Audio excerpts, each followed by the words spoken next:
Implikasinya sekarang ini sebelum kita memfilsafatinya ya, kita lihat teknis-teknisnya. Implikasi itu berarti semacam efeknya. Kalau kita mampu istiqomah, pikiran kita akan tenang.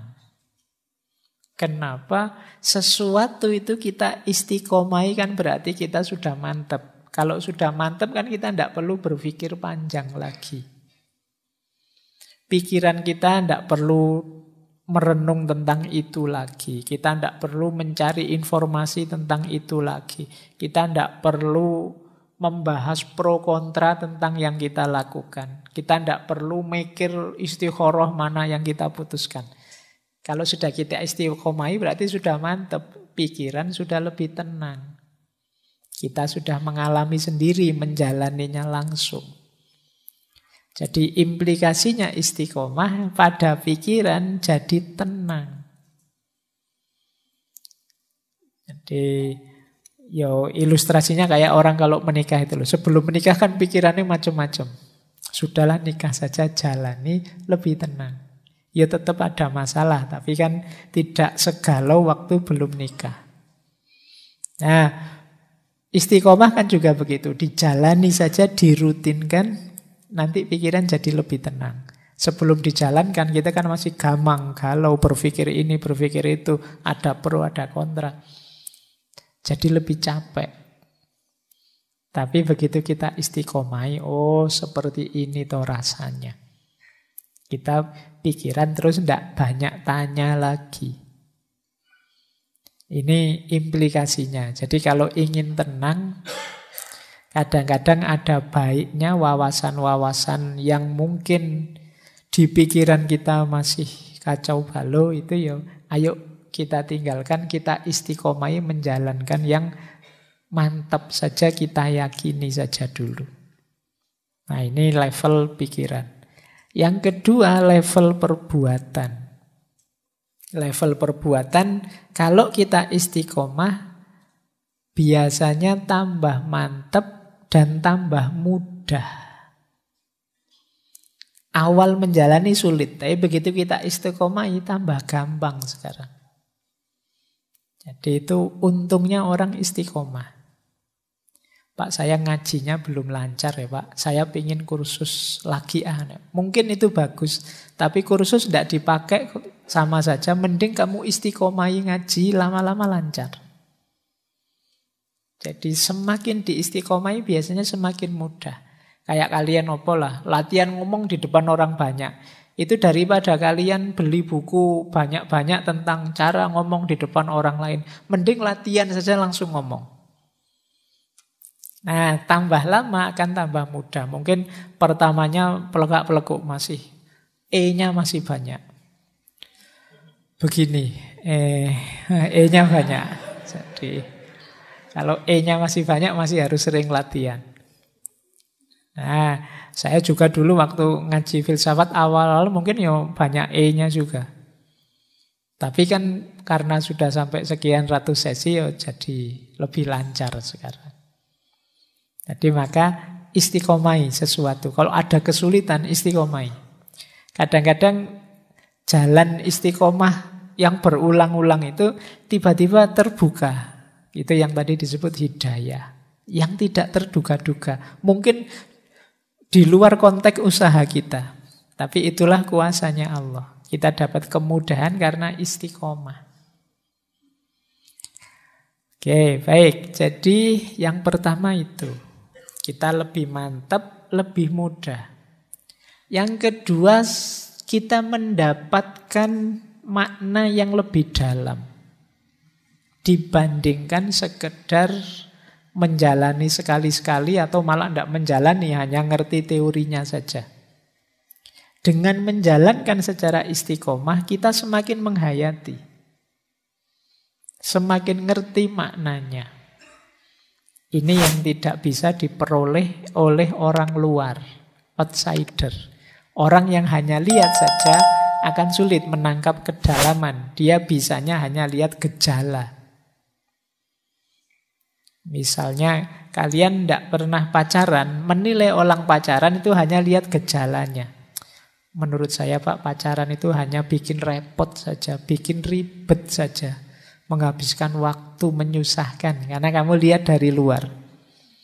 Padahal mungkin yang ngalami kelihatan ribet, repot, tapi dia bahagianya luar biasa. Nah, ini namanya kedalaman. Yang tidak diperoleh, yang hanya melihat dari luar. Nah, orang istiqomah karena mengalami langsung mendalami, ya dia paham benar. Ini efeknya istiqomah. Kemudian karena berulang-ulang mengistiqomahi kebaikan tertentu, maka kebaikan itu akan mengakar menjadi karakter. Ini untungnya. Jadi istiqomah itu awalnya berat, tapi nanti akhirnya akan jadi sangat ringan karena dia tertanam jadi karakter kita. Sering saya ceritakan ya, mungkin kalian mengawali sholat tahajud saja, itu kan berat. Bangun di malam hari untuk sholat itu jauh lebih berat daripada bangun di malam hari nonton sepak bola. Ya karena ini kan sesuatu yang kalian enggan kan bangun. Tapi coba kalian istiqomai dalam jangka waktu tertentu nanti sebaliknya. Kalau malam hari kamu kelewatan tidak tahajud, rasanya kamu menyesal, tidak enak. Nah ini berarti apa? Sudah jadi karakter. Kalau kita terbiasa jujur, bohong itu kan tidak enak. Sama. Kalau kita terbiasa bohong itu mungkin jujur itu rasanya cringe ya. Jadi aneh. Ternyata aku masih bisa jujur juga ya. Padahal biasanya ya ndobos terus aku ngomongin. Ternyata ada jujurnya juga. Jadi aneh. Nah ini namanya sudah jadi karakter. Maka keuntungan dari istiqomah antara lain kebaikan itu akan jadi karakter sehingga mudah nanti dijalankan. Tidak berat lagi. Jadi ini kan orang kemudian menyebutnya inilah nikmatnya ibadah. Tidak berat, justru kalau kita tinggal kita rasanya tidak enak. Terus tentu saja secara sosial membangun citra diri kita. Kita tercitrakan, dicitrakan sebagai orang baik. Niatnya tidak pencitraan, tapi pasti tetap kita dapat citra dari masyarakat. Tidak usah khawatir. Jadi logikanya tidak bisa dibalik. Kalau kita niatnya hanya mencari citra saja, pencitraan saja, ya mungkin hanya citra saja yang kita dapat, tapi yang lain tidak. Kedalaman kita tidak dapat, kemantapan, kemudahan, karakter kita tidak dapat. Tapi kalau kita nawaitunya memang istiqomah dalam kebaikan, tidak menarget citra sama sekali, ya kita akan dapat semua termasuk citranya.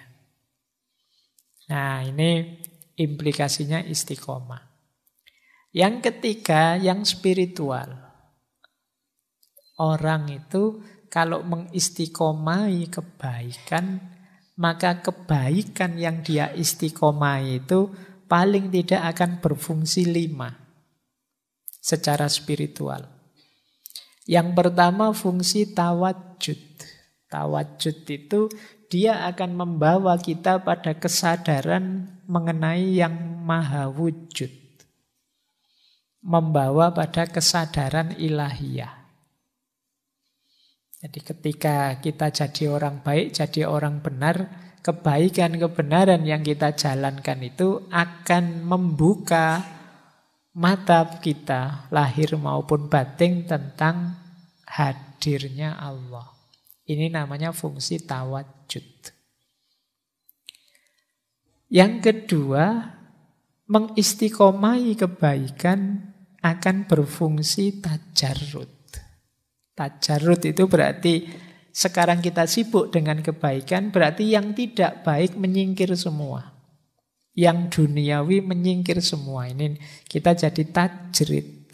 Hidup satu-satunya demi kebaikan itu sendiri, mencari ridhonya Allah. Ini namanya fungsi tajarrud. Yang ketiga, tazkiyatun nafas. Tentu saja ketika isi jiwa kita yang positif-positif, yang terang-terang, yang gelap tersingkirkan. Otomatis terjadi pembersihan jiwa. Jadi maknanya luar biasa ternyata istiqomah itu. Kemudian yang keempat, selain pembersihan jiwa ada hikmah. Kita ketemu makna-makna yang dalam, yang tidak mungkin diperoleh dengan orang yang hanya melakukan kebaikan sambil lalu secara dangkal. Dan yang terakhir tentu saja fungsi dakwah. Fungsi dakwah itu menarik orang lain untuk mengikuti kita. Ini hukum tarik-menariknya main. Kita jadi orang yang menebarkan aura kebaikan sehingga yang lain terpicu untuk juga melakukan kebaikan. Ini namanya fungsi dakwah.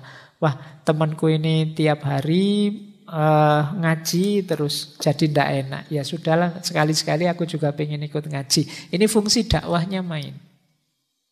Wah, ini hari Senin biasanya temanku ini puasa Senin Kemis. Sekalian puasalah, ndak enak nanti daripada aku di luar juga ndak ikut makan, ndak ikut jajan, sungkan sama dia, sekalianlah. Ini namanya fungsi dakwahnya main. Jadi secara spiritual ternyata mengistiqomai sesuatu itu manfaatnya besar. Dia tawajud, dia tajarrud, tazkiyatun nafas, sekaligus dengan melakukan kebaikan secara istiqomah kita menemukan banyak hikmah dan otomatis kita berfungsi sebagai pendakwah. Orang yang menularkan, mengajak pada kebaikan. Nah, ini implikasi logisnya. Jadi kalau dipikir-pikir ya istiqomah itu manfaatnya besar. Baik untuk pikiran, perbuatan, maupun dimensi spiritual hidup kita.